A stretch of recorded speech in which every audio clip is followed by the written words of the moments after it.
सास के मेहमान।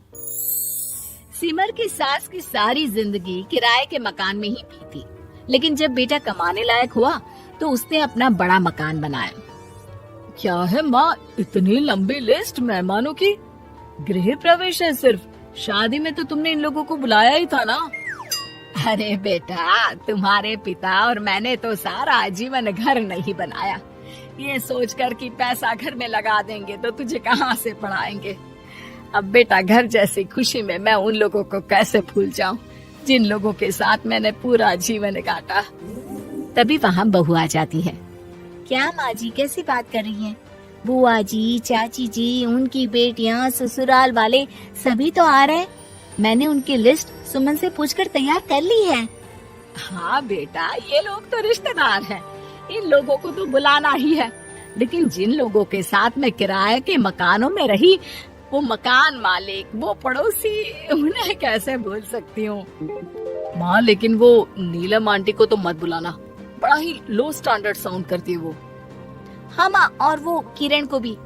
उनका पति और बेटा खाते कितना है। और नहीं तो क्या, शादी में भी 2000 रुपए वाली प्लेट में दनादन खा रहे थे। माँ कुछ नहीं बोलती, कमरे में चली जाती है। तुम्हारी माँ के तो चोचले ही अलग है, न जाने लोगों को क्या बताना चाहती हैं। अरे आस पड़ोस को तो ऐसे पूछ रही है जैसे कि रिश्तेदार। हाँ, जानता हूँ माँ को, वो किसी से जुड़ती है तो दिल से जुड़ती है। वैसे बात करता हूँ उनसे। सभी अपने अपने काम में लग जाते हैं। सास को नींद आ जाती है और वो सो जाती है। लग रहा है कि गुस्सा होकर सो गई। कपड़े भी अपने बाहर फेंक कर गई हैं।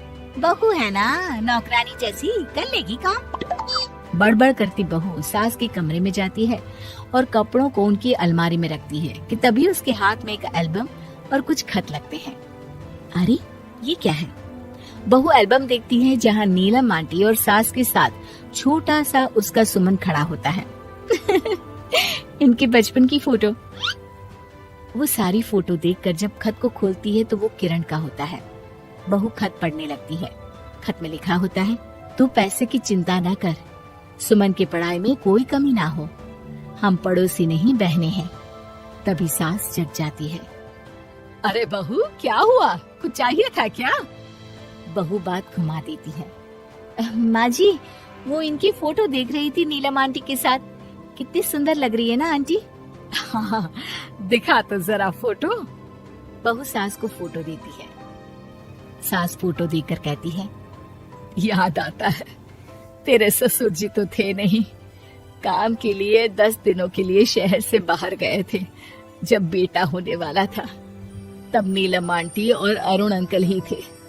आंटी बेचारी रात भर मेरे साथ बैठी रही तो अंकल भाग भाग कर दवाई का इंतजाम कर रहे थे। बेटे के होने के बाद भी जब तक मैं घर नहीं आई मेरे पास ही रहे। रिश्तेदार तो आए थे मुंडन में 10 दिनों के बाद। बहू सुनकर खुश होती है। तभी नजर खत पर पड़ती है। माँ, ये किरण आंटी को आपने पैसे वापस कर दिए? हाँ, वो भी समझ कैसे कैसे किए मैं ही जानती हूँ। सुमन की पढ़ाई के लिए पैसों की जरूरत थी। रिश्तेदारों ने तो साफ बोल दिया था कि किसी होटल में काम पर लगा दो। कई लोग बर्तन धोने के साथ पढ़ाई करते हैं, लेकिन किरण आंटी, उन्होंने अपने बुढ़ापे के लिए बचाए हुए पैसों को सुमन की पढ़ाई के लिए दे दिए। यानी कि आज ये जो कुछ भी है वो किरण आंटी के कारण ही ना? हाँ बहू, ऐसे ऐसे पड़ोसी हुआ करते थे जो किसी रिश्ते के नाम से नहीं बल्कि अपनेपन से भरे थे। फिर सास का बोलने का रुख तीखा हो जाता है। और फिर भी देख, सुमन इन लोगों को भी नहीं बुलाने दे रहा है। माँ, मैं बात करती हूँ, ये लोग सिर्फ आएंगे ही नहीं, हम लोगों के साथ रुकेंगे भी घर में, रिश्तेदारों की तरह। सास बहू बेटे से पूछकर एक एक घर जाकर पड़ोसियों को एक दिन रहने का न्योता दिलाते हैं। और फिर वो दिन भी आ जाता है जब घर में गृह प्रवेश होता है। अरे हम लोगों का कमरा कहाँ है? बड़ा कमरा देना हम लोगों को, खुला खुला। सुमन परेशान हो जाता है कि वो क्या करे, कहाँ किसका सामान रखे, कि वहीं किरण पड़ोसन आ जाती है।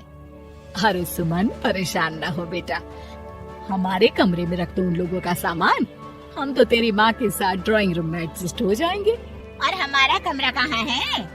सुमन, जरा सामान कमरे में तो रखवा दो। अरे ये क्या, मेरे कमरे में तो सफाई ही नहीं है। अरे बता देती सुमन, हम कहीं और रह लेते। तभी वहाँ नीलम झाड़ू लेकर आ जाती है।